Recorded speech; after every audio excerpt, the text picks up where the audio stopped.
Oh, because we have to rebuild the government. Wait, where are the noble people? Where are the rich folk? We need those ones. Yeah.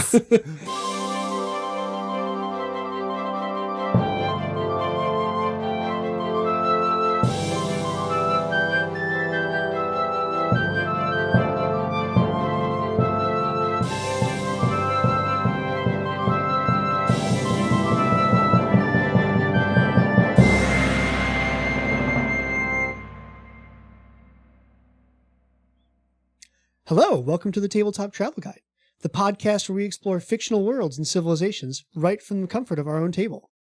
I'm Ryan, and this past week we did the finale of my Tyrant campaign. I don't think any of us had any stories beyond that because that was epic. It went pretty well. I was pretty satisfied with how things went. So yeah, I think what I'll do is I will write up that final encounter. Maybe I'll put it on Patreon, or we'll do something We'll with post it somewhere. Yeah, we'll figure out something to do with it. Because I think the encounter went pretty well. It was, yeah. So I'm Tyler, and this week in Ryan's finale, he really upped the stakes by offing previous characters when our characters would have died against Harbafon. Yeah, Ryan, would you have been more satisfied if more of our characters had died? I don't know that I'd be more satisfied. I definitely was like, I need at least one to die. Yeah. And it was definitely, when that happened, your guys' faces were all like, oh no, the battle is real. Basically fighting against Harbafon, he's level 24 at least, and we were level 20. And the first time he would have done enough damage to kill one of our characters, Ryan's like, you see a blur out of the corner of your eye. It's your character from the last part. And Chad was like, what? It was so sad. Yeah. I also was like, I'm not saving him. I'm sorry. So I'm not sure what that says about me. Look. I had one shot to go against Wish, and that was not what I wanted to use it for. That's fair. So I'm Sam, and I had a great time in Ryan's finale because I dealt the final blow. You did. You're welcome. Mm-hmm. You did. You called out to Cetaphis, right? Yes. Which is just the most hilarious, deity situation. I play a cleric, and, as the campaign went on, I really felt like my character was less and less good. That's all of our characters. That was kind of the shtick of that campaign, though. I was like, ooh, I am very neutral. So I was like, we're going to pray to this god that's probably like, oh gosh, this one, she's the follower. Okay. It's fine. But it worked out fine. And I would just like to say that, I had the final blow for this one. And then also in part 2, when we took down the Ravener, I also had the final blow for that one as well. So you're welcome. Dang. Party. I think Charles had the final blow on the first part. I think so. He did. Because Sam wanted it. I did. That was hilarious because that was my character that literally had a vengeance quest to murder the big bad, And I the one did you not didn't get murder that one. was the one you had a story hook into it. It's fine. It's fine. Well, yeah. So I appreciate you guys playing. Yeah. I had fun. That was awesome. I will. I'm sure I'll rant more. Oh yeah, we're gonna have a Tyrant's Grasp spoiler guide, adventure guide rant here. It's gonna be a 2-hour podcast. Yeah, Good it's Lord. fine. But with all that being said, I believe Tyler, you have prepared us some undead related information for today. Yeah. And quick reminder, you can support us on Patreon. Also, before we dive in, we have things. Yes, I did forget this. Yes. We misspoke. This was something I misspoke. At one point, we were talking about the god of beating stuff up in the arena. Yeah, basically arena fight stick. Yeah, basically stick. the god of of challenge, and I called him Kurth, which is hilariously one of my characters in a different campaign, but it is actually Kurgis. Or Kurgis. Yeah, he's kind of like, if the Olympics had a deity tied to him, it would be this guy. Nice. He is the demigod of healthy competition, sport, and physical development. Yeah. So literally the Olympic. Yeah. Yes. Yeah. Cool. His dude. holy symbol is literally a flexing arm Yes. muscle. So there you go. So, diving in, we have left the Broken Lands, and we are heading into the center of Avestan. The last our part last of Avestan. section of Avestan, called the Eye of Dread. The theme of this area, I would say, is how is each country dealing with Tarbafon? in some form. Nothing bad happens in the Eye of Dread. Yeah. I was like about to describe this as like, we've done the donut of Avestan and now we're at the donut hole. But like, donut holes are arguably a delicious, amazing dessert that I would prefer over the donut. But I do not think that is an accurate description. This is the actual empty part of the donut, which is just sad. It's the gaping hole. There is no donut hole. Yeah. So the Eye of Dread is probably the biggest change between first and second edition, because while Tar-Baphon was sealed away in this area for most of last 1,000 years, the Tyrant's Grasp adventure path, which we will cover in a few weeks, flipped the entire area on its head. We're not going to go too much into story about this episode. We'll hit that in the Gravelands and Last Wall and episode in the future. Ryan's really prepped for that. But there's going to be a lot of references to Tar-Baphon as we go through this meta section, so just be prepped. So the TLDR is that Tar-Baphon, he's a powerful wizard turned lich, whose main goal is to ascend to godhood via the Starstone. The Shining Crusade was able to seal him in a tower called Gallowspire, and he escapes less than a decade ago, which is why everything has been thrown for a loop just very recently. Okay. So be prepped for talking about that more. But instead, today we're going to be talking about Ustalav. Ustalav. It's fun to say.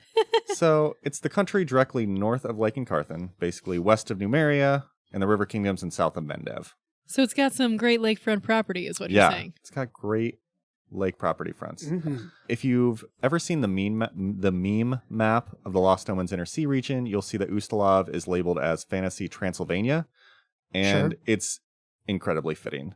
Life in Ustalav seems mostly normal on the surface, if not a little macabre, but there are many stories of things that go bump in the night, and we're going to cover several of those stories. So it's kind of a great place if you really like gothic murder mysteries, if you like an ultimate werewolf-style survival campaign, or just some high society nobles with skeletons in their closet, both figuratively and literally. Nice, good. In beautiful gothic mansions. Yes. So as we dive in to the history and lore, there are kind of three distinct time periods of Ustalavic history. I had to look up how you pronounce that sounds right. It is. I did look that up. It's Ustalavic. Rather than Ustalavian. Yes. Because that's too many syllables. Yeah, so you have the founding of the kingdom of Ustalav. You have the time when Ustalav was ruled by the Whispering Tyrant, a.k.a. Tar-Baphon. Yep. And then you have the rebuild into the immortal principality of Ustalav after the Shining Crusade. So the other thing to note is beyond large segments of history, like beyond like the big kind of time periods with an overall theme, it's kind of a collection of many different counties and areas. So things are kind of happening all over the place. There's not kind of like a through line of country history. Everybody's kind of doing all types of things. Yes. So this is going to be a somewhat meandering history that follows some tentpole historical situations, some dives into mysterious organizations, and as always, some wild side stories that are happening along the way. Yes. Love it. One final thing. For the sources for this episode, I used the campaign setting book called Rule of Fear. And then I also used a little bit of the Inner Sea Region Guide, the Lost Omens World Guide, and then the Wiki. Okay. Nice. Okay. So let's dive in. So, Kingdom of Ustalav, BWT, before the Whispering Tyrant. This starts in 2361, later than a lot of countries. Yeah, I was saying, it's not too far back. Yeah. So we're looking at like 2,500 years ago, give or take. Like most places in Avestan, it didn't start out as a unified country, but it was settled by numerous Varisian families. Okay. So some places had Kelids. This area had a lot of Varisians, which we've talked about in the past. So in 2361, a man named Soividia Ustav kind of united all of the Varisian settlements. He kicked out the native Kelid population, Rude. drove out all the local tribes of orcs, Jeez. and established the nation of Ustalav. Because, of course, you got to name it after yourself in some form. People have no creativity. I mean, if you're driving off multiple other groups of people, might as well name it after yourself, I guess. Good thing no one was named Bob in this universe. Like, welcome to... Babia. I like that. Babia. Bobton. Bobton. We'll get there. The Principality of Bobtovia. Ooh, I like Bobtovia. We'll make that. So, for 5 centuries, Ustalav grew, and it was ruled by Ustav's descendants. So, monarchy, he kind of did his thing. Up until 2862. At that point, a near constant feuding among the clannish Varisian families kind of began to dominate the kingdom. As is traditional. As is tradition. Sounds right. So at the time, King Kaldimov, decided to split the nation into 16 counties to keep civil war from happening. That's okay. Yeah, so basically what he did is he assigned each county to be ruled in perpetuity by the various families that are effectively the noble families. Yeah. I just think this is an odd tactic. Like, if I split them into 16, then we can't have civil war. But, like, as evidenced by the U.S. Civil War, people just form conglomerate groups, and you can still have a civil war, even if you have smaller chunks. It's fine. Yeah, so they each kind of had the autonomy to do whatever they wanted, but they still owed allegiances to the monarch. So feudalism. Yeah, Okay. Yeah, basically. So real quick, the counties are Amans, Ardil, Barstoy. What? It says barstool. It does. That's not right. It autocorrected. I'm like, Correct Barst? the barstool. That's not right. the ancient thing of barstool. Yes, I think it's Barstoy. Barstoy makes more sense. Califas, Grodlich, That looks right. Genoit, Mhm. Lozeri, Ordanto, Sinaria, Tam Ravenna, Mhm. Olcazar, Varno, Versix, Viland, Virhold, and one that's been lost to time for good measure. So there are new ones in modern day called Virlik, which is the combo of Grodlich and Virhold, Okay. and Canterwall, which was previously Tam Ravenna. I liked Tamraven as a name, though. Right. The last one, Genoit, was controlled by the Archduchy of Melkat, which, if you remember from the River Kingdoms, hey. is now Razmirin. Okay. Hello. So basically, this is kind of the golden age of Ustalav. Everything's great. Several hundred years, they're just vibing, living. Until 3203, when the Whispering Tyrant returns to life, unites the Orcs of Belkzen, Dun dun dun. and basically leads an uprising in Carrion Hill, which is a place in Ustalav, butchering a bunch of people. Ew. Great. Yep. Yikes. So 1 year later, in 3204, Prince Ardurus II, one of the sons of Ardurus Virholt, the current king of Ustalav, Mm-hmm. goes to fight Tarbafon, loses, and his undead slain sword is lost. Wait, okay. He has a sword that slays the undead. Yes. And it is missing. Yes. When he dies, it's lost with him. Dang it. Dun dun dun. Yeah. A year after that, Ustalav is besieged by hordes of the Whispering Tyrant. The Ustalav armies get supported by the Church of Pharasma. They launch a crusade against the tyrant. A Pharasman bishop named Prince Adamandius Virholt, Adamandius. another son of King Ardorus. Well, sure, because the other one that doesn't become the monarch always joins the clergy. Yeah, Makes sense. makes sense. Oh, yeah. He led crusaders to Gallowspire, bearing the holy mace called Raven's Head, Mm. It's a good name. right?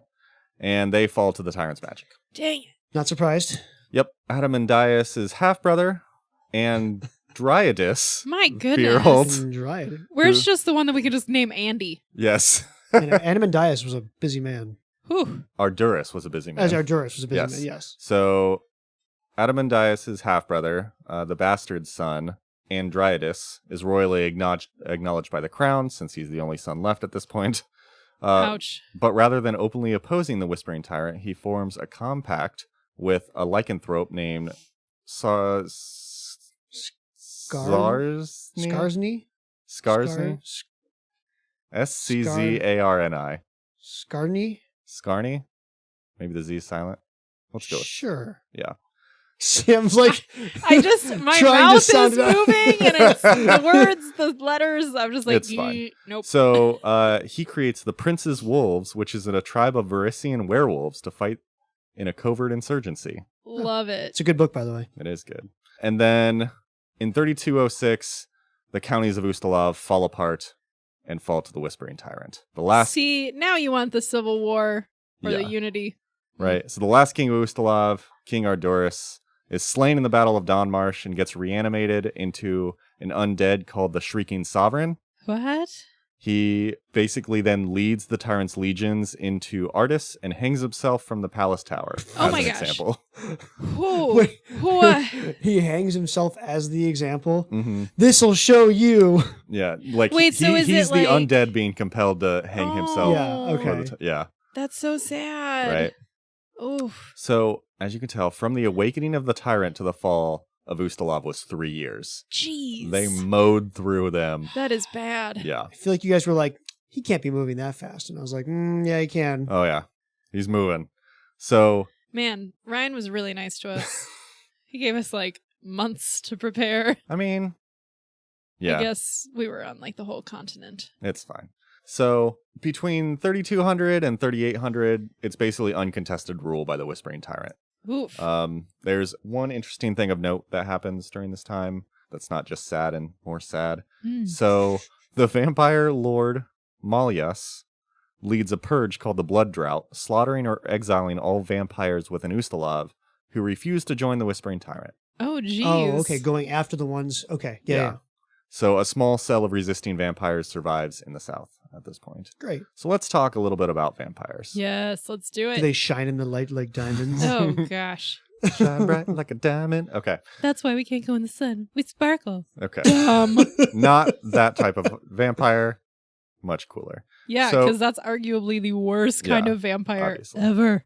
Anyway, Sam has strong feelings. Look, if you were a vampire and you were living forever, why would you want to go to high school? That's the real thing, right? We should watch Twilight, guys. Would you like to hate watch Twilight? That I sounds, would watch Hate Twilight. that Okay. sounds great. I've never actually watched any of the movies Neither front to have I. back. Oh my gosh, let's do that. We'll record all of the ridiculous commentary. It'll be great. Like Things Mystery that- Science Theater yes, 3000 with Things us. that no one asked for or really wants. Fair. So anyway, coming into this episode, we'd talked about it before. We've covered it in campaigns, but like I knew that vampires were kind of the unspoken rule in Ustalav. Like there are vampires kind of all around, Sure. and it's kind of just like the open secret that they exist. What I didn't realize is how much Paizo also writes it that way. So like rather than some of the times them being like, this person is kind of mysterious and a little shady also, but actually they're a vampire, they really just kind of leave it open-ended. Okay. Like they hint a lot. For when I first started this research, I'm like, I don't know if there are any vampires in Ustalav. Like, am I going insane? Sure. But there are. It's a lot of just like, come to your own conclusions. And Maybe. so they kind of write it that way. Okay. When it's like, Mm. this person, we'll get to it, but it's like, this person doesn't seem to age. Weird. Cool. Weird. So yeah, it's kind of cool. Also kind of frustrating. It took me a little bit. So vampires are kind of ubiquitous, but they tend to be kind of hidden away. Ustalavic people do not like vampires. Mm. Great. So, they don't like being killed. So it's kind of like a, Oh darn! How I dare really they? don't love Right. these people. So it's that not want like to Geb where like suck my vampires blood. are up and around and that's just expected. Yeah. So let's talk two main players in the vampire scene. We already talked about one, Malleus, but we have another one, Luvik Sirvaj. Luvik Siraj. I apologize about butchering all these names. Please tell me if I'm wrong, because I probably am. So Luvik is a super old vampire, and he's kind of lived for more than 2 millennia, Jeez. and was around even before Tarbafon rose. So he's kind of effectively the leader of the vampire community in Ustalav. Grandpa Vampire. Grandpa he vampire. real old. And he holds himself above Tarbafon because he's like, I'm older than you, little whippersnapper. And so he defied him when the tyrant instead granted Malleus dominion over all the vampires. Okay. So is his problem with Tarbafon just like, I've been here longer than you, or is there also like a divide on like vampires are the true undead? Yeah, I think it's a and little bit of you that. cheated. I think it's a little bit of that kind of like superiority. He's not like a good guy. Like he's No, still kind yeah. of an evil vampire, but he's like, we're better than this. Like You we're not. snubbed me for a cabinet seat. Yeah, we're not serving under you. Like we should be the peak. Like Okay. vampires are Okay. kind of the peak. So on the flip side, you have Malleus, who is a powerful Kelid vampire lord, who is one of the Whispering Tyrant's most trusted lieutenants. Yay, the Kellids. Oh, Yeah. this is the victory story? Oh no. They finally have representation in government. Yeah. Oh boy. They kind of hate each other.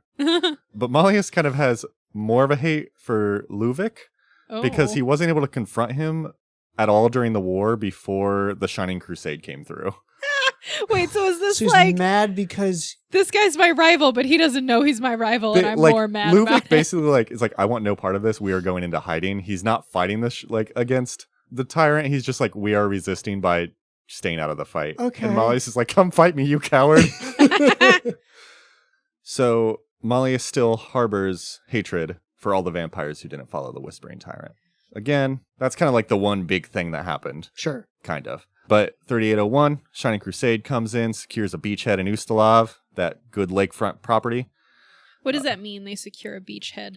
Um, Like they have a resort, or they have like a military outpost? They Mai basically- tais, little umbrellas. they basically have like a military outpost to resupply. Okay. I was like, I'm not sure if I know what that term They means. D-Dayed into Yeah. Ustalav. Oh, Yeah. okay. Yeah, they came from Lake and Karth and D-Dayed their way in Gotcha. and went from there. That makes more sense. And then 3827, the Whispering Tyrant is imprisoned. Ustalav is returned to its people. Woo. Woo! Which brings us... And by the people, you mean vampires? I mean, the people. Actually, the people. Yeah. Okay. Which is, again, it kind of goes back like, if there are vampires, there's like a couple very clearly written vampires and some that are just like, these people are mysterious. So you're like, I think that's a vampire. Okay. Pretty sure. So one of the problems is you had these 16 noble families who were serving in perpetuity. And after 600 years of the tyrant's rule, those families are kind of gone. Sure. So a census was created in 3832 to find any existing noble lines. Oh, because we have to rebuild the government. Wait, where are the noble people? Where are the rich folk? We need those ones. Yeah. We We can't just reestablish some new ones. Exactly. So 2 years later in 3834, they found the Ordanti and the Calavaso lines. Found as in create or found as in like, hello? They found descendants of. Okay. Oh, hey, Hello. bro. Yeah. Guess what? You can be special. Yes. So Andrados, they like the A's, Mhm. Ordanti, ascends as the first prince of the immortal principality of Ustalav. Great. So the ruler of Ustalav is now the prince. Okay. Okay. In 3836, Countess Sasaja Calavaso, these names are hard, guys. Yeah. Uh-huh. She refounds the city of Califas. So she's another noble line, but not the main ruler at this point, since they give the Ordanti line. You'll see a lot throughout history of the Calavasos trying to gain power and like become the main rulers Okay. without success. Okay. About 30 years after that, Luvic, our vampire friend, I was just Uh-huh. saying, wait, relocates all of his vampires into the ruins beneath Califas. bro. She brought the city back. What did she expect? They were like, ooh, look, the real estate's better. Let's go there. It's free real estate, baby. Real estate boom. So we're going to do a quick side story about one of the mysterious organizations. Ooh. So 3988, a Count of Viland, Aldous Alden Cantor. Oldest Alden. Seriously. He returns from an exploration into Osirian and Deep Garund. Dang, he went Oh, real he's far. out there. Yeah, he went far. And so when he returns home, he began lecturing on foreign philosophies and mystical paths to magical power. Sure. Mm. He claims that the angel Tabris revealed secrets of the multiverse to him. What? Which isn't an unreasonable claim in this setting, Like is the in thing. this Fair. setting, that's not that unreasonable. So him and his followers found the esoteric order of the Palatine Eye, Wow, that is a name. right? Gotta be super epic. We can call it Eop. Yep, Eop. Eop. So the Eop, they're a secret society, and their mission is to study and monitor dangerous lore and inhuman monsters. Oh, which well, fits that's pretty kinda well cool. into Ustalav. I like the Sure. name Eop now. Eop. Ooh, you joining Eop? Eop. I'm going to do a 2-year internship at Eop. We send out the will you sponsor Eop? We need your help. So their current antagonists are the Whispering Way, which are the followers of the Tyrant. And they actually, since during the fight when Tarbafon came back, they were more increasingly direct and open while combating Tarbafon, Okay. which kind of disturbs the more older members who are like, but guys, we're so secret and We're a code-like. secret organization. You can't fight people. Yeah. A little bit more to come on that. About 11 years after this, 3999, so right before the new millennia, Sure. a mob of angry citizens disrupt an orgiastic rite What? Cool. in a structure called the Spiral Cromlech Oh my moments gosh. before the new year. Like That so, is a Y4K. yes. And that word, and I'm like, orgiastic. Does that mean what I think it means? It is. It means what you think it I means. don't think I've ever heard the word orgiastic. Neither did I. But you can infer. Really hope there are no children listening that now parents have to explain that word. Sorry. That's what I'm going to stop. So, among the quote-unquote witches that were found in this rite was Oh. Count Cantor. Oh. Oh boy. And Hey, so buddy. he is forced to resign. They're like, whoa, dude, that's super weird. You Oh gotta my get out of gosh. here. There you go. Politicians and the sex scandals. Yes. So his cousin, Oberyn Imarin, becomes the new count. And then he's still the leader of Eope for several years after that. Okay. But in 4208, he gets removed from the head of the Palatini due to erraticism and dementia. Oh my poor guy. goodness. Yeah. So he vanishes a year later Oh jeez. under mysterious circumstances. Oh no.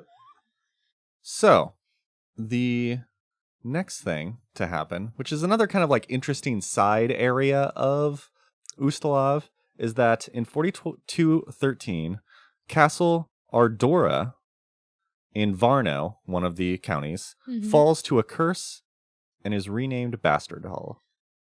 And that's not a autocorrect, it is Bastard Hall. Yes, Bastard Hall, all Cool. one Okay. word. So Castle Ardora was kind of the seat of the Ardora noble family and traces its lineage back to a paladin named Airgale Ardora. Okay. Aragale? Here we go. Aragale. Aragale. Aragale. Yeah, I like that Yeah. name. So they ruled until 4213, where a series of events kind of led to its downfall. Apparently, a maid allowed a stranger that looked very similar to Aragale himself into the library, It's always the library.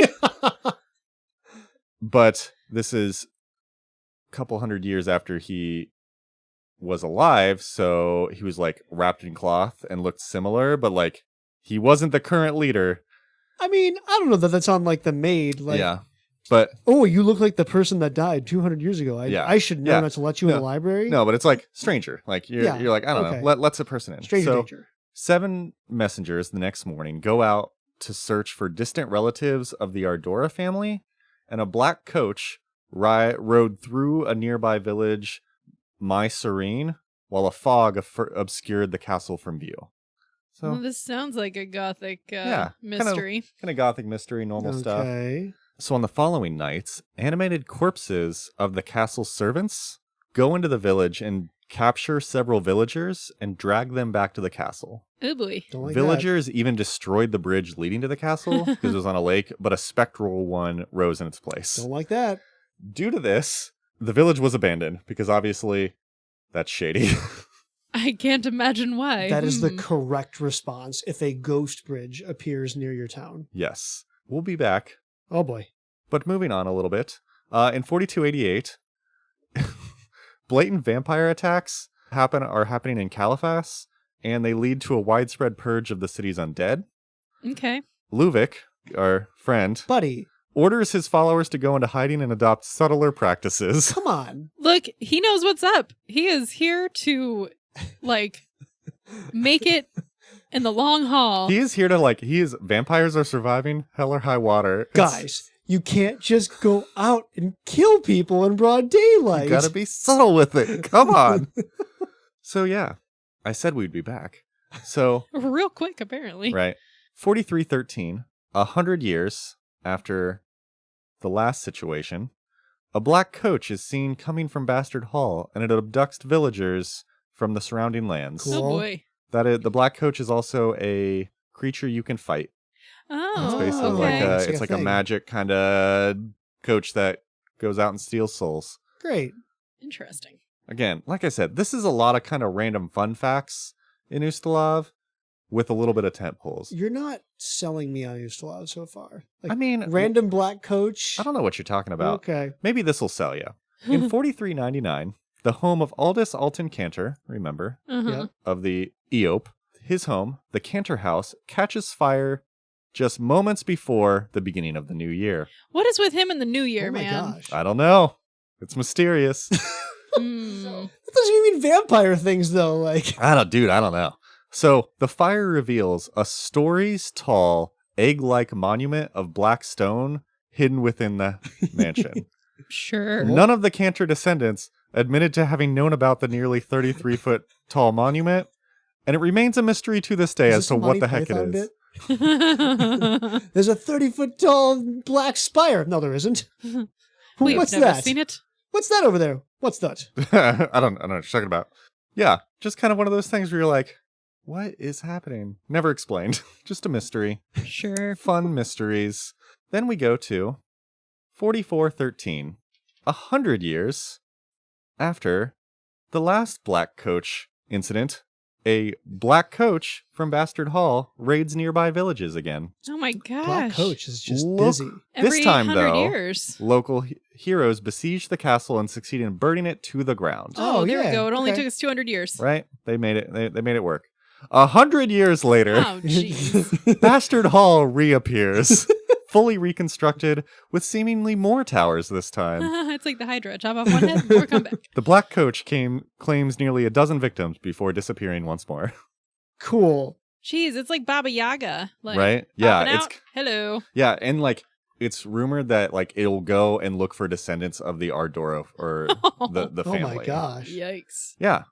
Let's fast forward a little bit to 4521. The ruler of Varno at the time is named Count Ristamar Tyriak. Hmm. Him and his fiancée, Iltania Mhm. Arspeta, are attacked near a town called Corvisior. Corvisior? Gosh, stuff. Iltania is murdered. Tyriak is beaten near to death.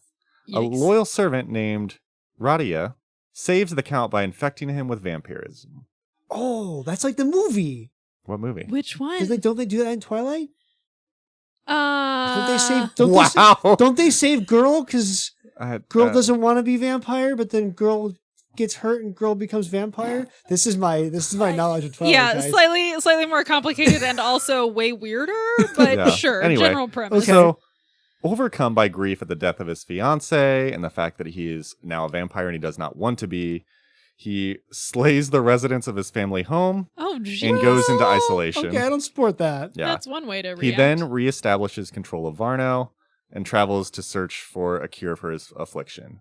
Okay. Fun fact, this is about 200 years ago, and his people currently think that he's just the latest in a long line of absentee rulers, but he's been hiding the fact that he's a vampire for 2 centuries and rules under different guises every so often. So, but he only pops up like a couple of years. Like, hello, Uh-huh. I'm still here. All right, I gotta go. It's like, I'm a new guy. I'm the son of this person. He's our dude from the River Kingdom. Yeah. He's reinventing himself. Yeah. Next event, 4606, friend of the pod Aridin dies. Mhm. Ustalav, nothing really happens. Oh, Okay. Yeah, it's not not nice to hear. Yeah, it's not terribly affected, except the fact that they're neighboring other places where a lot of things happen. Sure. The World Wound forces hundreds of Sarkorians to flee their homes.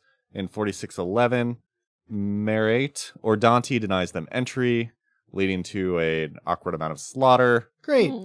of the innocents along the northern border. Oh, yikes. Yeah. Fear of the Sarkorians bearing demonic corruption led the, quote, invasion to be called the Demon Skin War, Mm. which is an interesting note based on perception of invasion versus fleeing. Sure. Oh, Kinda yeah, hate 'cause they this. just have people like trying to get out of a scary Yeah. bad place. And Ustalav's like, we're being invaded. Oh, Let's boy. kill them. Yikes. Kind of a downer.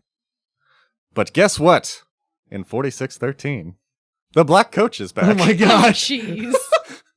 And attempts to burn the castle again and in the slaughter of an entire peasant mob. Jeez. What? This coach? Has claimed more lives. This coach is the antagonist of our story. It's not Tarbafon. It's not the vampires. It's the coach. This has been, it's kind of my favorite part reading through the timeline because you're like, and then the Black Coach shows back up. Moving on. Soon after, not soon after, 4662, the worship of the god Razmir is forbidden after the chaos that happens in the Archduchy of Melkat. That Reasonable. seems very reasonable. 7 years later, However, Razmiri missionaries claim lands along the undefended southern border of Varno, and weirdly, the reason I talked about Count Tyriak before, he cedes hundreds of additional acres of land to Razmirans. Rather than try to fight him back off, he's just like, have some land. Take all the acres. Does he think that Razmir, the living god, will make him a living person? No, because it seems like a pretty kind of weird move until there are discovery of bloodless corpses that soon begin showing up in the lands that the Razmir missionaries settled, while occurrences of bloodless corpses are decreasing in other parts of Varno. Oh, he was like, please come settle here so I can eat you. Yes. Yes, he was like, Food. he was like, ooh, I don't want to eat my own people. I feel bad about this. But hey, those people, come get some land. Further immigration since then from Razmir has gone down. Weird. Oh, no. The next kind of big tent pole of something that happened in Ustalav, we've had a lot of side stories and fun facts, but one of the big tent poles is in 4670, a lot of weakness and mismanagement among the nobles led to an upheaval and bloodless rebellion in western Ustalav. What about the story you've been telling implies that there is a poor sense of leadership among these nobles? Truly shocked. Okay. So the counties of Lozeri, Tamravenna, Violent abandon hereditary rule and adopt a cross-country parliamentary democracy. Oh. They're still loyal to the crown, but they're known as the Palatinates. Palatinates. Okay. All right. So in 4674, the Ustalavic capitals moved from Ardis to Caliphas. The prince at the time, Prince Valislav Ordanti, dies of illness soon after. And then Prince Eduard Ordanti III ascends the throne, who's the current ruler of Ustalav. Mircalla Calavaso, a longtime consort to Valislav, the fallen prince, gives birth to a child she claims to be Valislav's son, naming him Renaeus Ordanti. Okay. Mircalla soon disappears. Oh boy. And Renaeus is adopted by his aunt, Countess Carmilla Calavaso, the current head of the Calavaso family. Okay. This is very like England way back in the day, like when we had like the House of the Tudors and the House of the Yorks, and how are we getting in? We want to be in charge, and how do I get my kid up into the monarchy? Yeah. So that kind of brings us to the modern day situation.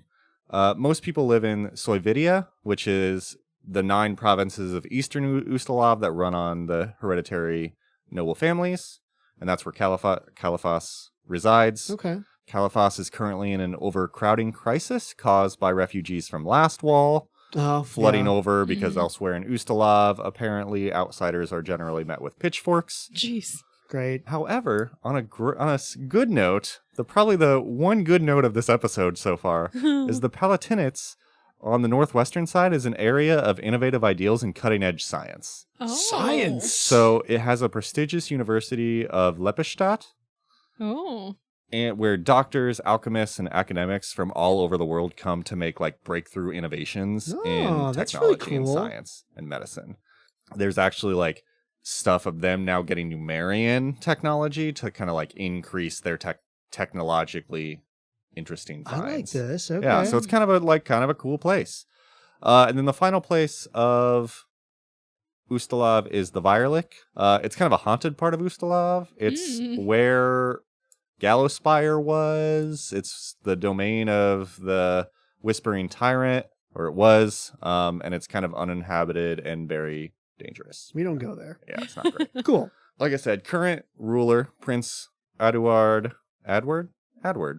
Yeah, it's like Edward, but with an A. Yeah, Edward Ordanti III has been ruling for 3 decades, but he's kind of basically indifferent.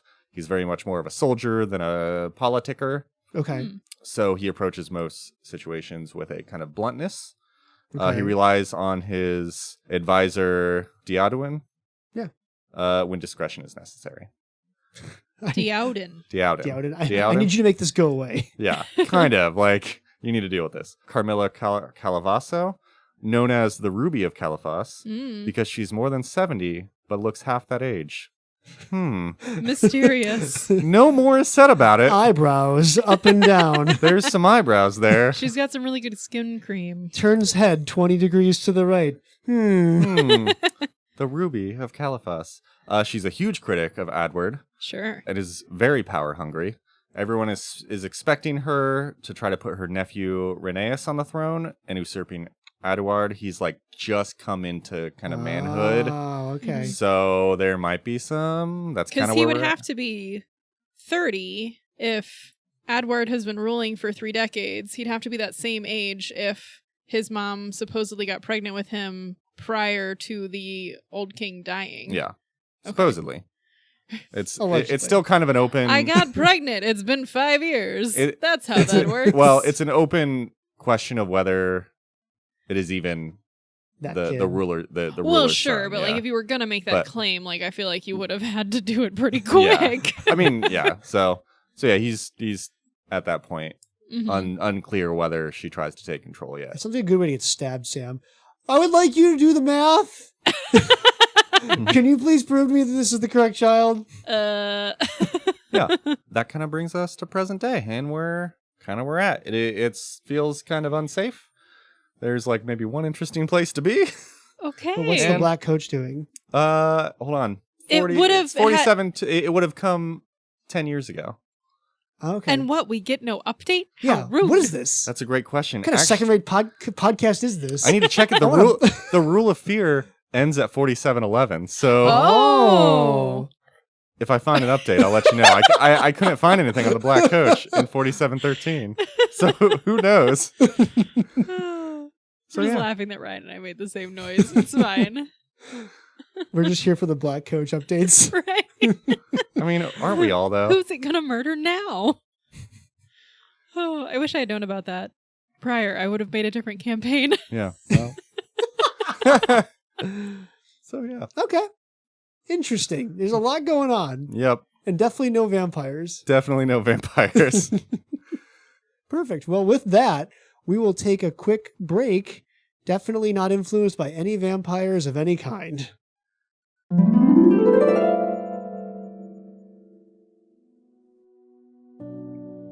The need for blood is constant, and sometimes that need becomes critical. From black coach victims and werewolf attacks, to the Ruby of Caliphas and those who are definitely human, the Prince relies on all of us to make sure that blood is on the shelves and ready for use. That's why the Ustalav Blood Fund needs you. Make an appointment to give blood today. Your one blood donation can help blood donation can help save more than one life. Donate today.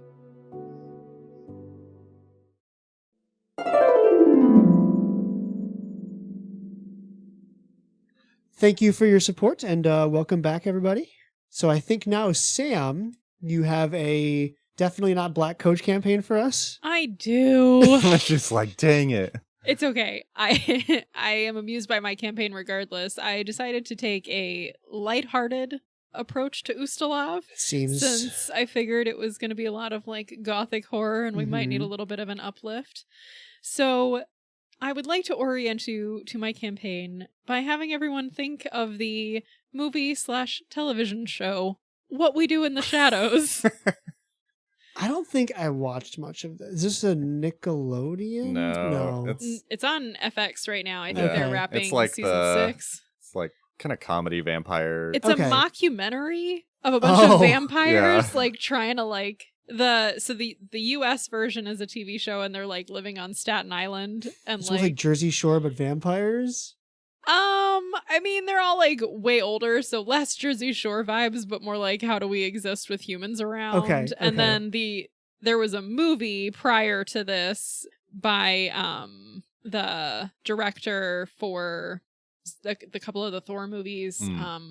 What's his face? Waititi? Yes. Waikiki. Yes. Yeah. Taiki Waititi. Yes. That like takes place in Australia. Okay. But it's like the same premise though. Nice. Is like you've got like these vampires trying to like hack it in modern day life. Okay. So with that premise in mind, everyone in the party will have to take the vampire archetype. Oh no. So okay. not sure who we brought, because you all will be vampires living in Caliphas. And essentially the campaign, which I'm assuming is either going to be a one-shot or a shorter one, you are some kind of lesser nobility and some visiting government people are coming to stay in your mansion, and you have to behave as normally as possible and try not to let the visitors know you're vampires, and also try not to murder anyone while the GM throws bizarre situations at you that might make this difficult. Be like, make a will save to not eat that, like to not drink that blood. Well, the other thing that I want to do, so an older mechanic is character flaws. Mm-hmm. I would like to do a version of that with like the vampire archetype, because like you get all these like cool things, but like I also want there to be like some weird things. Like if you decide, cool, I've been a vampire for 200 years, your quirk might be that, you know, you are really obsessed with this thing from 200 years ago. You keep making out very outdated references. Yeah, just not, people are catching on. Not things that are going to be like character hindering, but just like weird little things that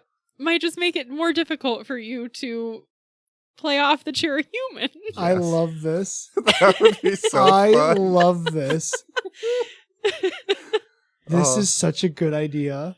Also, oh man, that just seems... Yeah, that would just be so funny. Just to be like, just kind of chill, lighthearted stuff. Like, guys, you gotta hide the bodies. Like, I just imagine that like one of like the things is like everybody, it's like a dinner party, and you go to dinner, and then one of the NPCs like accidentally like cuts their hand on a knife, and then it's like there's blood. What do you do?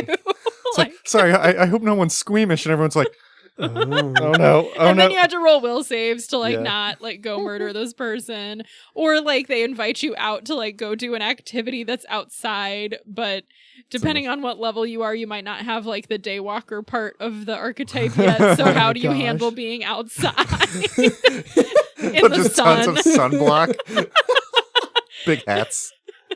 I suggest we make this into like your murder mystery dinner. Yes. And like, everyone's in except for one person. Oh my gosh. One person's a human and doesn't realize everybody else is vampires. Like everyone is in on it except for Chad. And like see how long it takes Chad to figure out what the gig is. Chad, don't listen to this episode. Nice. Okay. Oh, this is incredible. Okay. Well, so I have two characters. I have my character, and we have a second Patreon character. So my character, his name is Kuna. He is a catfolk. Mm-hmm. And I envisioned Kuna, because I don't think catfolk are very common anyway. Like, but there's already very shadowy, like mysterious kind of things. I gave him the gravedigger background.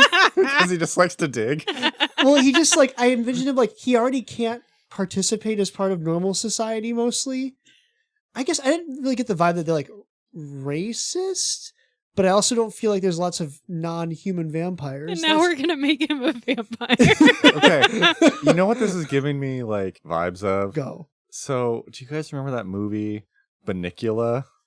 Oh my God! Yeah! It's this movie from the 90s about a vampire bunny.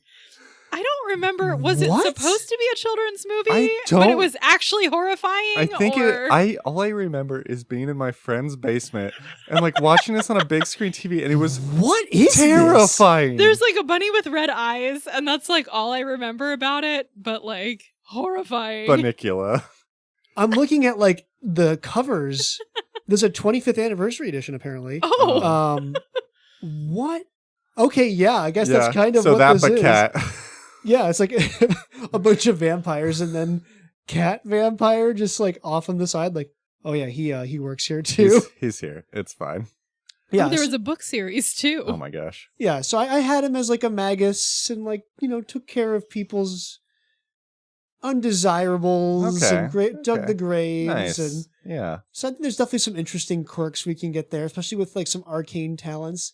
I'm sure you can work in like is really hyper focused on someone else's magic, or like you said before, like, oh well, actually I knew a spell for that way back in the day. Like, yeah, so I guess would you want your catfolk to have been a vampire for a while, or like a relatively new one? Because you could kind of go either way. I think if I was going to go for a long living catfolk, I think I would want my quirk to be like I have to rename the spell of like old timey spell, like, oh, like firebolt.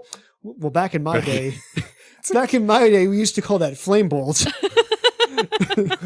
Or no, the best thing is if you play into the remaster and then you're like, back in my day, that spell used to be called Magic Missile, and now it's Force Bolt. Oh, that'd be funny. You pull all the old names? Yes. Yeah. Oh, I like that. Yeah, so that could work, but I also like the idea of like he was turned into a vampire like 5 days ago, completely unable to control some stuff. This is good. This is good. Nice. All right, Sam. So our second character then Okay. is from our patron Rodney P. Okay. The character's name is Gazdarian. Oh boy. Is that the name or the... Gazdarian or Gaz. Okay. Elenos. Man, I feel like we've had a Gus, we've had a Gaz. I know. Yeah, so Gaz, we got Gaz. Class Sorcerer. This is not going to work. I'm really excited. Tell me. Gaz is a tall skeleton. Huh. He wears loose-fitting robes, and when in public or unfamiliar places, he wears his hood up to hide the fact that he's a skeleton. Okay, so new plan. All right, so Gaz is not going to be a vampire, but Gaz is going to be like the butler in the house. Oh, yes! That we Who's also like definitely will trying have to be human. Yes, we're going to have to disguise him. Like, it's going to be the whole thing is how to make the skeleton look like it's not a skeleton. Honestly, the part of the biggest challenge is like, okay, we all can hide the fact that we're vampires. How do we have to hide Gaz? There's like they're doing a toast. Gaz is like looking around like, oh, what do I do with the drink? Oh no. You hear a splash. He, like, takes the drink, you hear a splash. So it's like, what does that sound? It's like, that's the fountain outside. Yes. He's incontinent. Oh It's my fine. gosh. Oh, so Gaz is supposed to be, oh my gosh. Gaz is supposed to be the party face. Okay, no, this is good for the butler. I'm so delighted. With his specialty in deception and disguises, he has a slew of faces and voices of various races he's using. Oh my gosh. Okay, new plan. Not only is he the butler, he is every single like household help, but he acts each one as a different like person. There's only one help. But he's all like 8 of them. Is that the same guy? What are you talking about? No, That's the you just cook. talked to the butler. This is obviously the cook. You pull up in the carriage and there's like a dude in a full black coat just like cutting the hedges outside. Yes. And then you pan like, hello, may I take your bag? Huh? You looking like there's just the hedges on the ground. But he's also like the only one that can go outside in the full sun. That's so true. yes, of course he's the party face. He has to like answer the door and go get the groceries. Oh my gosh, every time anyone, it's like, oh, we could go out and talk in the garden. There's like 12 people like at the door frame. Like, no, it's just the weather looks terrible out. It's about to rain. Looks like, yeah. I heard the weather crier say it was going to rain. It doesn't look cloudy. I just know. Okay, so Gaz was given us, we'll see if this works. He awoke a decade ago as a skeleton in Viralik with a cloudy memory. He, as a character, isn't sure how his body got to Ustalav, but he was a thrall of the Whispering Tyrant's army. So after the Tyrant's defeat, he laid there until all the necromantic energies woke him up previously. He tries to grow as a sorcerer. He wants to collect books and artifacts. He does want to get his memory back, which I feel like we could play with. He keeps forgetting who he is.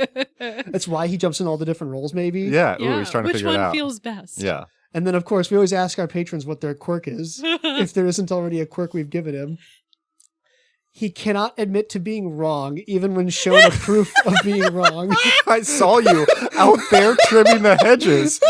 Buddy, that was not me, I swear. He's not above playing dead or falling into a pile of bones when faced in a situation that is too awkward to deal with. Aren't you also the gardener? This Collapses is my into a heap. Okay, this is my favorite campaign character combos. Huh. I can't. Guys, we've peaked. I don't think we can top this. Oh no! Also, I think it just goes to show that our patrons are much better at making characters than we are. Us. Oh my gosh, like it all works so well. Oh my gosh. Well, Gaz, welcome to the team. Yes. Thank you, Rodney, so much. That was fantastic. Oh man. Sam, we need to run this. We need to run this somehow. I was gonna say this is what we do for Halloween, but Halloween's a way off. Oh. Okay. We need to find a way to run this. We This gotta is do too it. good. This will be our next long Saturday It'll be like session. a Q2 patron reward Oh or my something. gosh. I don't know. I can't do funny voices. We need someone who can do funny voices. Dang it. I don't know if I can do that many funny voices. Oh my gosh. Okay. Anyway, Whew. thank you. Thank you, Oh. Rodney. Thank you. Welcome to the party, guys. That was great. We'll never do better. So with all that being said, guys, we need to rank Ustalav. I don't give it a high, guys. Ooh, I don't even think it can be funny and rank this high. I feel like what's our scale, scale? vampires, blood bags, Coffins. 0 out of 10, definitely humans. definitely authentic real life humans. Yes. Oh, black coaches. Oh, Duh. yeah. Black coaches. Obviously. Yes. We're idiots. Come 0 on. out of 10 black coaches. Yes, black coaches. Okay. I don't think it's a 0. No. The College of Science sounds fun to me. Yeah. The Palatinate sounds like a good place to be. I'm like, I feel like I'm giving it a 2. yeah. It's just like, there's just a lot of risk. And especially because it says, unless you're in Caliphas, a lot of outsiders get met with pitchforks and torches. Cool, yeah. And they already kind of don't like outsiders because all the last wall refugees. I Yeah. imagine there's one area that would be good. Yeah, I think 2 feels... I don't want to say safe. I feel like 2, yeah. 2. Yeah, there's the one redeeming thing. There's some cool science. I mean, there are so many adventure plot hooks. Again, like everything else, as an adventure place, so many hooks. Yeah. Oh, yeah. So great. Lots of problems to be solved. As a place to travel, as a tourism, we cannot recommend this place for your safety. All of our listeners. Yes. However, sounds like a great place to set a campaign Yes. or to venture in during a campaign. Yes. Good place for adventure hooks. Okay, 2 out of 10 black coaches. Love it. Perfect. Well, of course, thank you to all of our listeners. If you're enjoying us, the best thing you can do is recommend us to a friend. We love hearing when people say, I talked to my session group or I talked to my other players. Yeah. Love that. Also, you can support us on Patreon. We'll have a link in the show notes or on our website. You can search for us, Tabletop Travel Guide Podcast on Patreon. Also, our email, tabletoptravelguidepodcast@gmail.com. Our website, I'll put some pictures and some character sheets we talked about in here. Our website is tabletoptravelguide.com. Tyler, do we have anything for the Instagrams? I'll put up the updated draft board on Instagram, and I posted some things about our epic Sunday or Saturday finale. Yes. So I've been doing some campaign stuff. So Pictures of just us playing. yeah. Cool. Yeah. So Cool. if you want to get a little bit of a sight into some of the games we play, check that out. Into our mediocre, average games. Average games. They're great. We have Average They're fun. fine. Yes. So awesome. Thank you, Tyler, for our our enlightening, our questionable trip through Ustalav. Yes. And with that, safe travels, everybody.